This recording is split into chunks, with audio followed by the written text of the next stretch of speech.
Here we go. Would you like to repeat what I said so far? No? Okay. All right. Who would like to begin? Let's see. Linnea, why don't you begin with the Sanskrit? Should I recite the Sanskrit? Why don't you try the Sanskrit? Give it a go. Oh, Yeah, you but can do it. but you're recording now. We'll shave it off. Uh,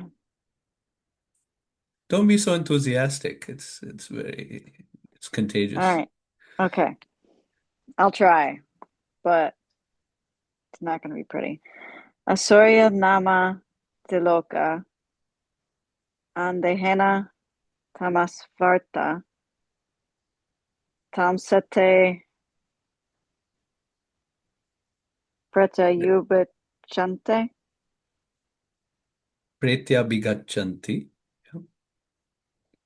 yeke chatma hano janaha.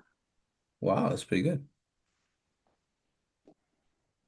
Translation. The killer of the soul, whoever he may be, must enter into the planets known as the worlds of the faithless, full of darkness and ignorance.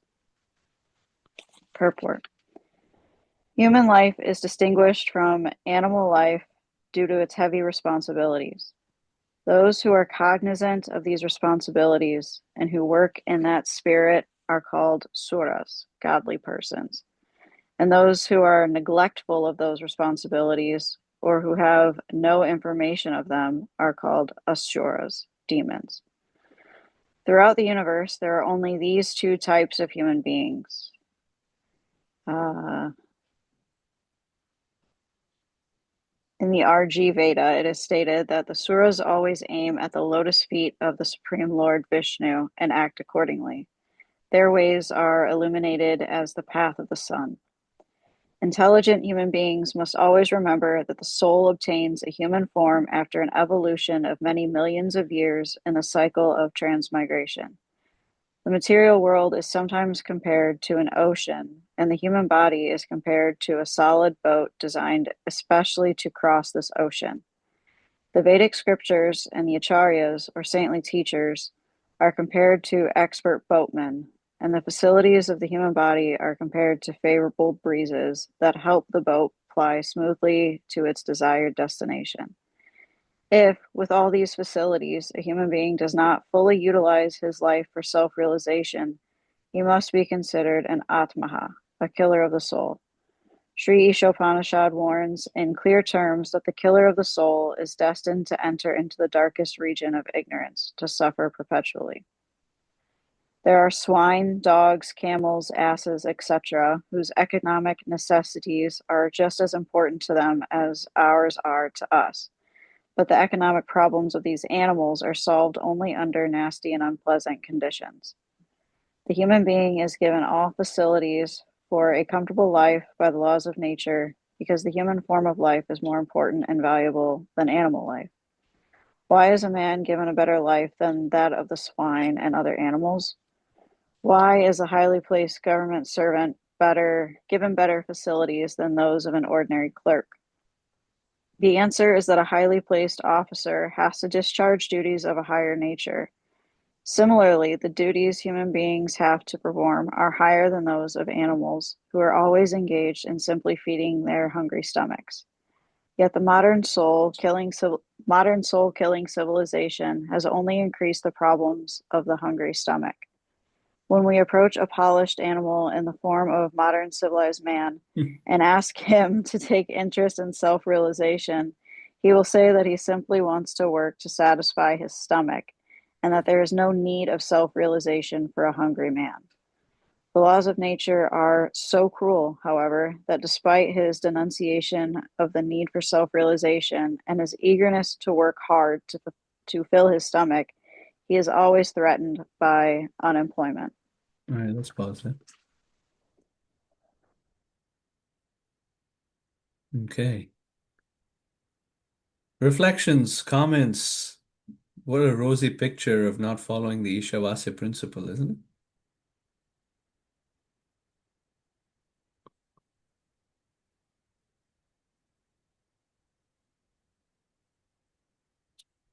I think we have to be mindful. And as I was reading it, I was trying to digest it. So the text says, um, the human being is given all facilities for a comfortable life by the laws of nature because the human form of life is more important and valuable than animal life. This doesn't mean that the soul, if we're supposed to look at everything as equipoised, is less valuable, just the form in which that life is being lived. Question mark. Where are, okay, yeah, yeah, yeah.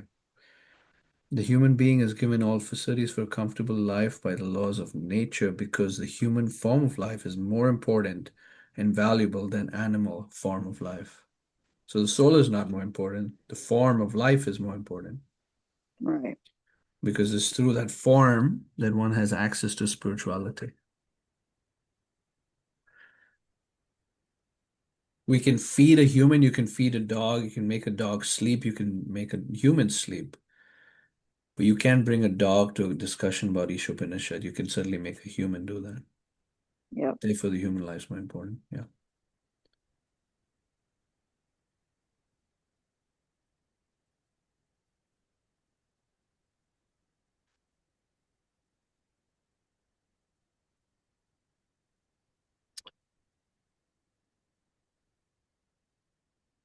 I also found it interesting in the opening. Um, those who are neglectful of these responsibilities or have no information of them are called Ashuras, demons. Mhm. And so even if you just aren't aware until you use this form of life to become aware, you are bound Ignorance by is the not material nature. excuse. Yeah. Being ignorant is not excuse. Like if I touch fire, I say, "Oh, I didn't know it was hot." Well, you're still going to get burned. Mm-hmm. So that's where Prabhupada makes the statement, the laws of nature are so cruel that despite his denunciation of the need for self-realization, his eagerness to work hard to fulfill his stomach, he's always threatened by unemployment.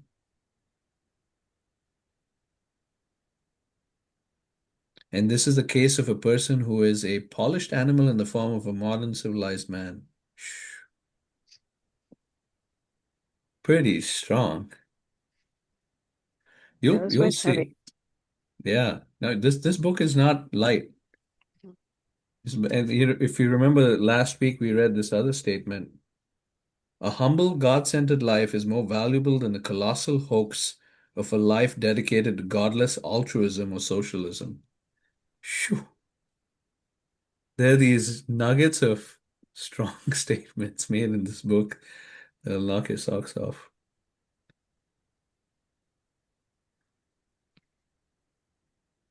Prabhu, in the second paragraph, almost to the end, Hmm. it says, if with all these facilities, a person does not fully utilize his human life for self-realization, such an asura must be considered Atmahana, a killer of the soul. So, so does it somebody who is not utilizing their human life is automatically considered a demon? According to this, um, according to this definition, yes. And when we think of demon or asura, the Sanskrit is asura, and in this particular context is translated as demon. Sura, sur means that a person who is pious, person who recognizes the authority of the Supreme. They may not be spiritual, but they are pious, at least. Asura are persons that don't care or don't want to care about who's the authority in this universe. Is there an authority? Don't even want to ask that question. Asura. They don't have any desire for a pious living, for pious living. So that person is called, now they may not have, red horns and fangs like one might think of when you think of a demon. It's just that the consciousness is averse to spirituality. The consciousness is averse to considering that I have a subordination to greater laws in this universe.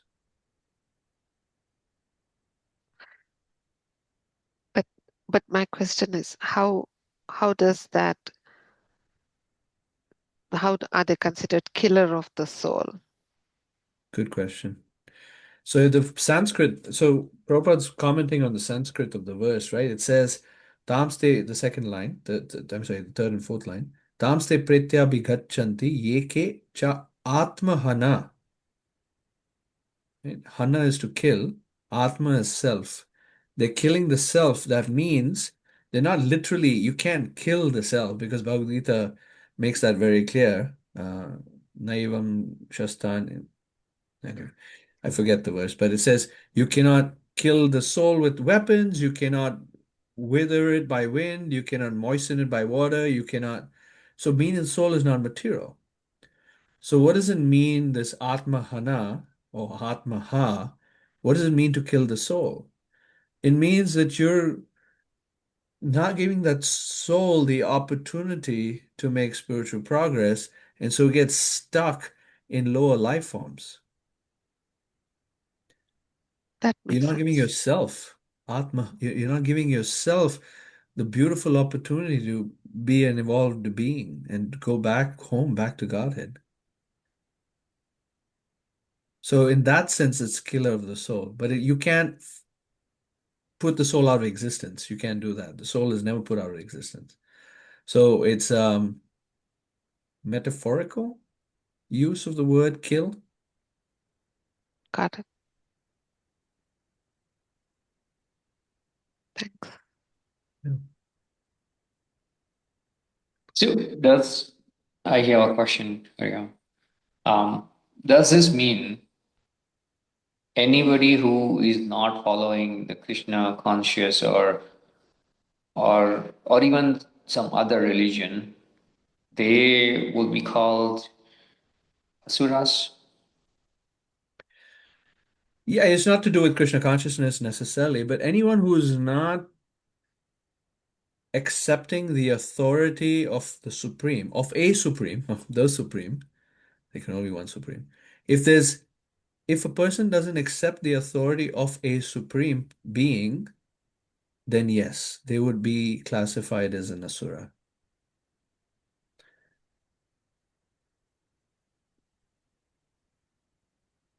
There are further divisions of Asuras. If you look at Bhagavad Gita, chapter 7, let me pull it up for you.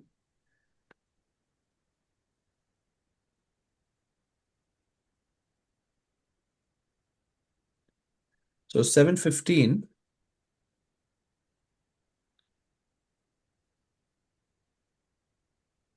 Oh.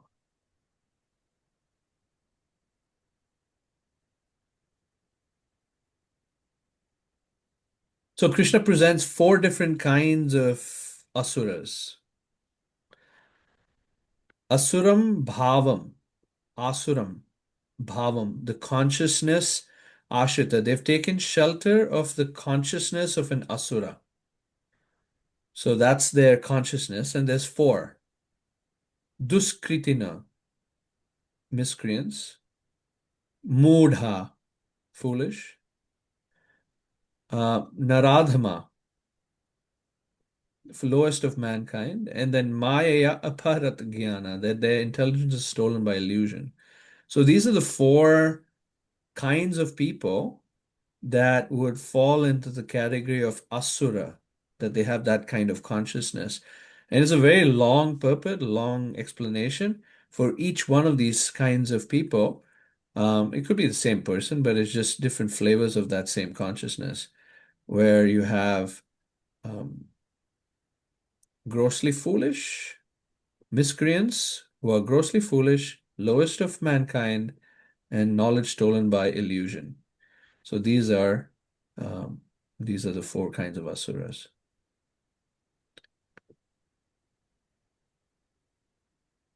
Okay. Makes sense. Thank you.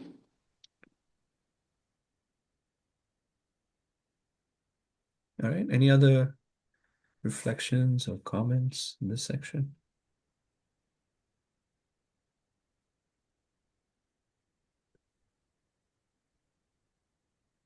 The analogy is very nice of a boat, that the human body is like a boat, and it has the ability to cross the material ocean.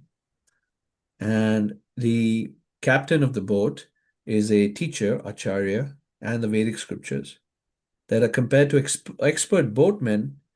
And so the facilities of the human body, like intelligence that we've been given, or communal living, etc., etc., so many things that are facets of human living that are facilities and that can help us move more closer towards our end goal, which is to cross the ocean of material existence. So it's very nice. And there are many, actually, in the Bhagavatam, there's some verses that speak about appreciating a spiritual master, a spiritual teacher that serves as the captain of the human body boat. It takes one to cross over the material existence.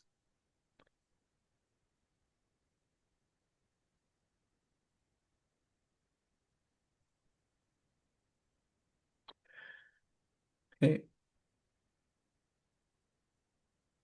Danae, you want to pick the next person? Sure. Sudhir, would you like to read? Sure, Mataji. Were we here in the Bhagavad Gita?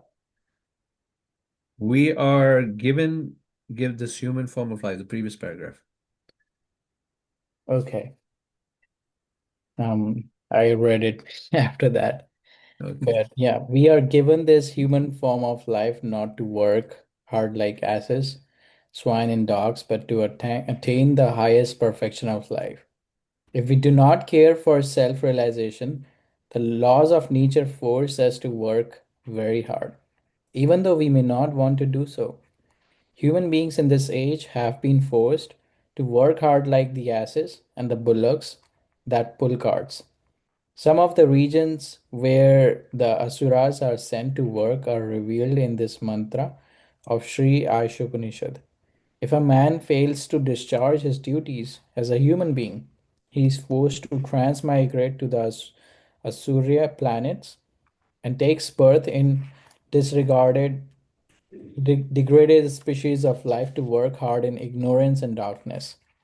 In the Bhagavad Gita, it is stated that a man who enters upon the path of self realization but does not complete the process, despite having sincerely tried to realize his relationship with God, is given a chance to appear in a family of Suchi or Shrimat. The word Suchi indicates a spiritually advanced Brahman, and Srimat indicates a Vaishya, a member of the mercantile community. So the person who fails to achieve self realization is given a better chance in his next life due to his sincere efforts in this life. If even a fallen candidate is given a chance to take birth in a respectable and noble family, one can hardly imagine the status of one who has achieved success. By simply attempting to realize God, one is guaranteed birth in a wealthy or aristocratic family. But those who do not even make an attempt, who want to be covered by illusion, who are too materialistic and too attached to material enjoyment, must enter into the darkest region of hell, as confirmed throughout the Vedic literature. Such materialistic asuras sometimes make a show of religion, but their ultimate aim is material prosperity.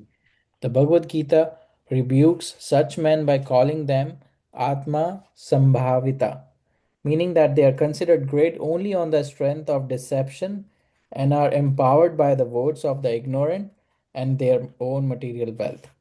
Such asuras, devoid of self realization and knowledge of Ishavasya, the Lord's universal proprietorship, are certain to enter into the darkest regions. The conclusion is that as human beings, we are meant not simply for solving economic problems on a tottering platform, but for solving all the problems of the material life into which we have been placed by the laws of nature. That's worth reading again. The conclusion is that as human beings, we're not meant for simply solving economic problems on a tottering platform. Think about the whole education system. It's targeted towards solving economic problems that's on a tottering platform. Because whatever you study today has very little bearing in the future. For example, how many people who work in the very degree that they were graduated with? Very few, very few. Anyway, but the human life is meant for solving all problems of material life into which we've been placed by the laws of nature. I think about this a lot with the advent of AI, and Kinjal and I work at the same company. We have a lot of pressure to further use AI. And I can see that it's going to lead to people losing their jobs in a specific way. And um, it's a tottering platform. Our economic situation being plugged into this whole machine of world economy, trying to gain some little slice of it for ourselves as a salary, is on a tottering platform. It's here today, gone tomorrow. It's fragile. It's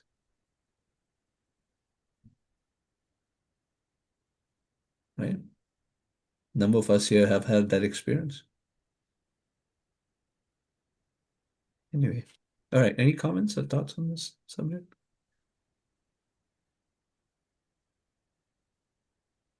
Nice to see you, Sway. It's been a minute.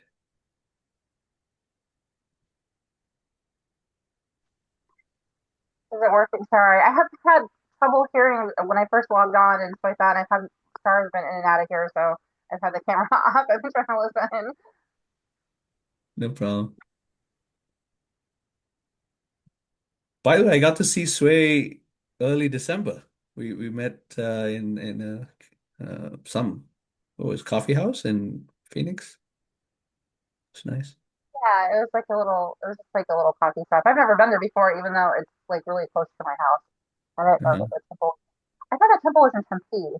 I don't know why. Like Yeah. I didn't realize there was one right there. Yeah, it was right there. Got to meet your husband, got to see a little star. That was really cool. Yeah, sorry, I'm really tired. We went to the zoo today, so I'm so dead. But I'm happy to be here and I'm happy to hear all the talk and stuff like that. I'm a little out of the loop, but um, I appreciate Yeah, you no letting me. problem. You'll catch on, I'm sure. All right. Any other reflections on this put?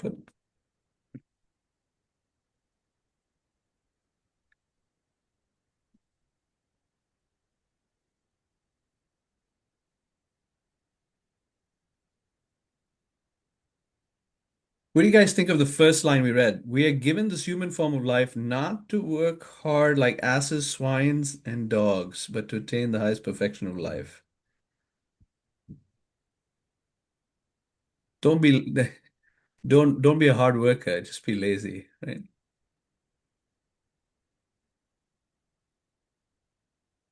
This reminds me, Prabhu, of one of the recent lectures. I was hearing from Srila Prabhupada recently. I mean, it's not recent lecture, but I was listening recently. So in that, he mentions that with the bread problem, people are working like asses. And then there is like millions of elephants in Africa, and every elephant in a single meal eats like 82 pounds. So, and where they all get their food?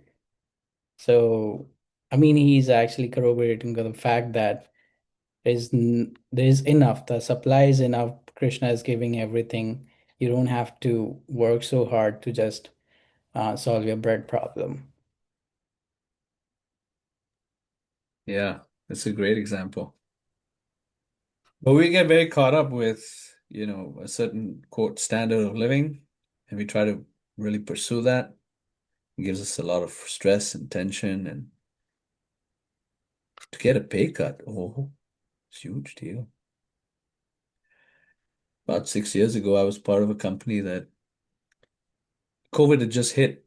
It was 2020. And yeah, they just cut everyone's salary. They said, we're going to avoid layoffs.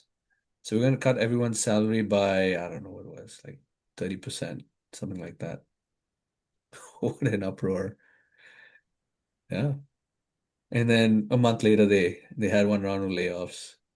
2 months later, they had another round of layoffs.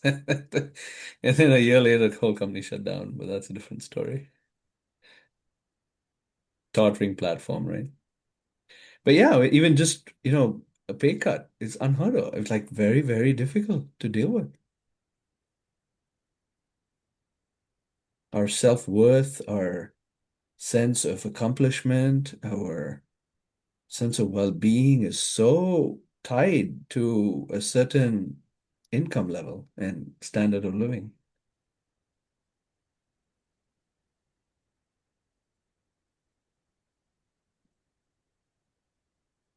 But really, what do you need? You need 1 pound of 2 pounds of food, let's say. 82 pounds is an elephant, but we need only 2 pounds of food to eat a day at most, right? 1 pound for lunch, 1 pound for dinner, maybe half a pound for breakfast. Hey, you're good.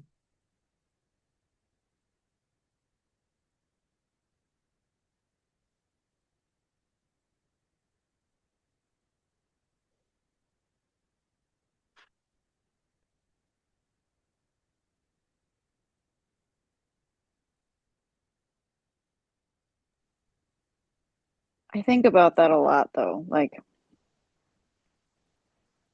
just how disconnected we are, not just from God, but from the natural world Mhm. and where our food actually comes from.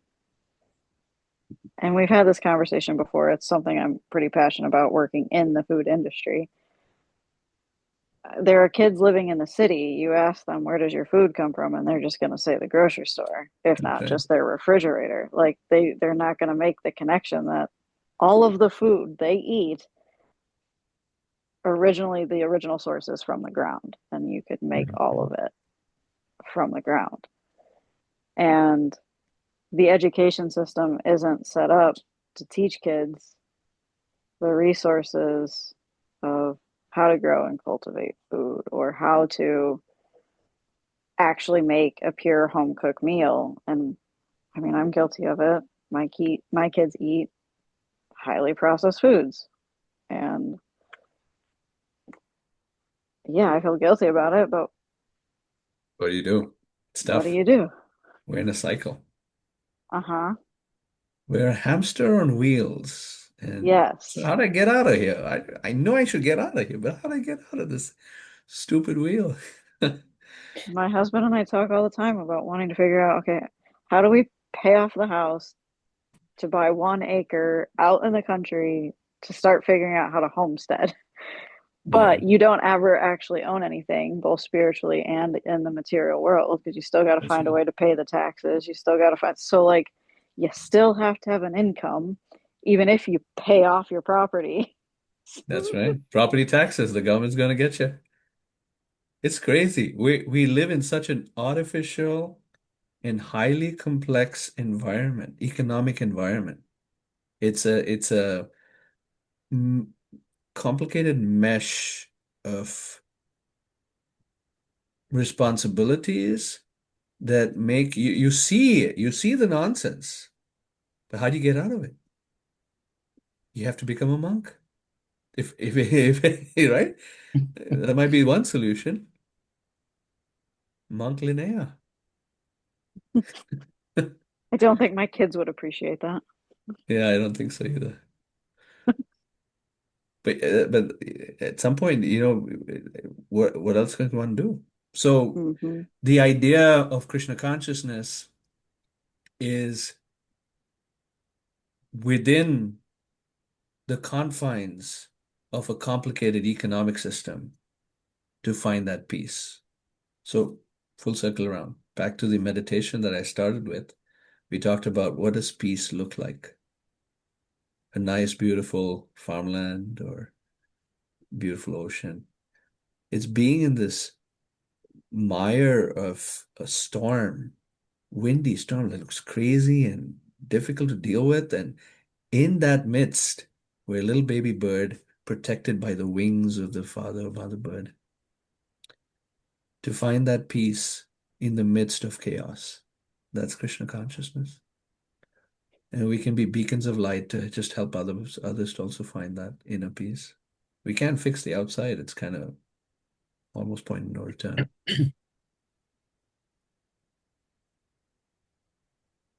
Yeah. But is there a one definition for the highest perfection of life? Yeah. In the phrase that Chaitanya Mahaprabhu uses for that, prema pamartho mahan, that the mahan artha or the greatest benediction or the greatest perfection is prema. Prema is unfettered, unchecked by any material circumstance, purely motivated love for God. I'll share with you a verse in the Bhagavatam that speaks of this. What is that highest goal? Because great sages, um, and maybe perhaps you're one, because you asked the question. Just asking the question makes one a great sage. Seriously. The great sages asked this question to from Suta Goswami. What is the highest perfection? What's the goal of religion? Any kind of spiritual pursuit, what is that goal? And so Shukadeva Goswami gives this response, a beautiful, beautiful verse that explains Savai Pumsa Paro Dharmo, the Paradharma, the supreme goal, the highest perfection of life, the way you phrased it, the Prabhupada phrase in the purport, is Yato Bhakti Radokshaje. And what kind of bhakti? Meaning you have bhakti or devotional service onto adhokshaja, meaning adhokshaja means that entity onto you cannot see. Adhokshaja, you cannot see. But to have love for a person you cannot see. And what kind of love? This is real love. This is not the love that we find in the material world. This is real love. It's ahaituki and apratihata. That it is not materially motivated. You're not doing it so that you can get something out of it. It's simply selfless. And then apratihata, nothing can stop it. Unbroken. No material circumstance can stop it. Even if there's every reason to break that relationship, you don't break it. That is real love. And that bhakti, that kind of love, yayatma suprasidati, makes one completely satisfied. So the translation is the supreme occupation or the highest goal of life for all humanity is that by which men can attain to loving devotional service unto the transcendent Lord. Such devotional service must be unmotivated and uninterrupted to completely satisfy the self.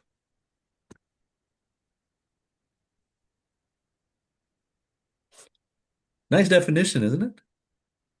Very nice. Yes. All right. So let's do this. Let's get into breakout rooms, talk about some takeaways for about 5 minutes, and we come back and close out for this evening. Please join your rooms. Yeah, it's English. This is going to be shared widely. Don't worry, Linnea. So Any, because she chanted the verse in the beginning. She was nervous about it. All right, so anyone would like to share something that you heard someone else say that was nice and inspiring and perspiring, maybe?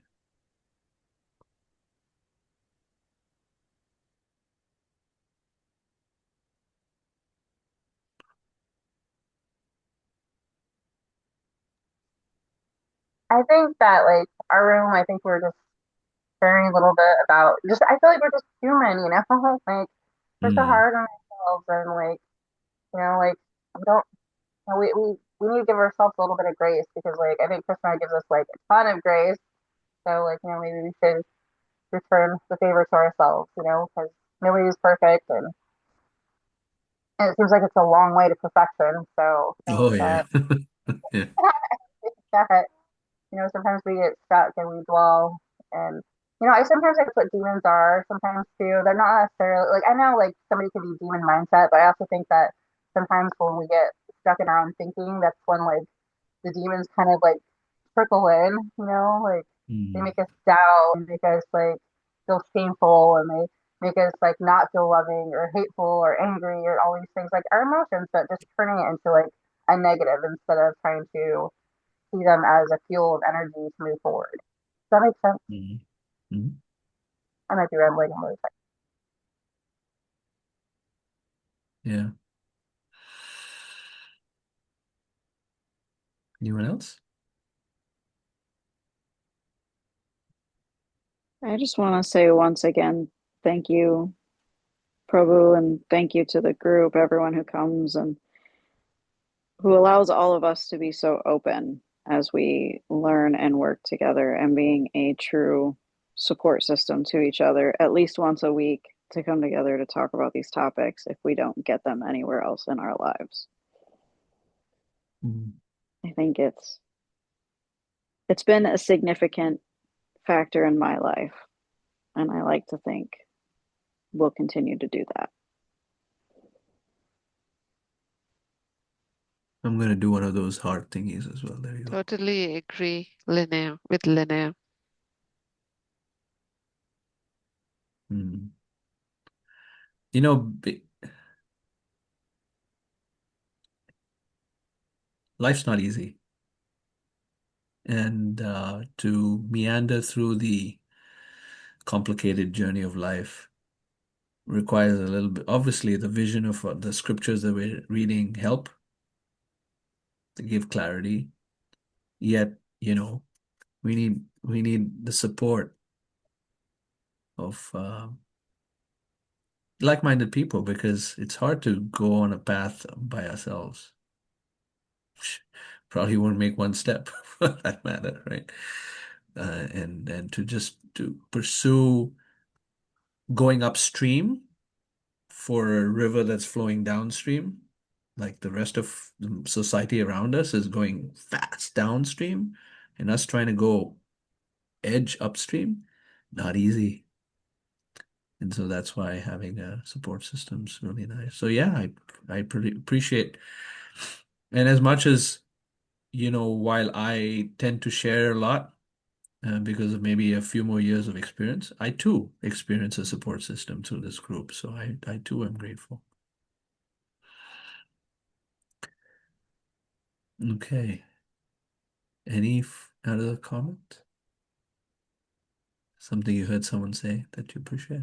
I really appreciate Kishore's point when he said that it's just easy to get distracted in this world, to get attached to so many things and forget the fact that it's all gonna be gone at some point, And of course, we're eternal. Krishna is eternal. It's just easy to get, just to forget those little, I guess, big things you can say. Yeah, for sure. Yeah. All right. Well, 10 minutes past the hour, and we will continue next week with mantra 4. So mantras 1 and 2 and 3 explain the Ishavasya principle, or that everything is owned and controlled by the Lord, how you live your life, and what benefit you can get was mantra 2. If you don't live that way, mantra 3, which was today, was a little bit of uh, downswing.